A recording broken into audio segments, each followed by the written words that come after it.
नमस्ते साथीहरू, नमस्ते तपाईहरु सबैलाई वेलकम ब्याक। म हुँ कपिल, मिस्टर खिनम्यान यो टिकटक र युट्युब च्यानलमा फेरि स्वागत गर्दै आज हामी तपाईहरुलाई म्याग्दी जिल्लाको यो भाइरल तोरीबारी भनेर चिनिने रत्ने चौरमा रहेको यो भाइरल तोरीबारीलाई तपाईहरुसँग देखाउने प्रयत्न गरेको छु।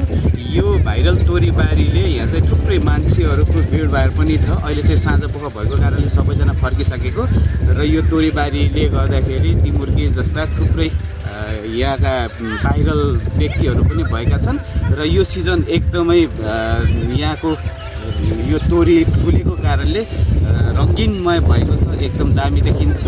अब हेर्नुस् तपाईहरु यो ड्रोन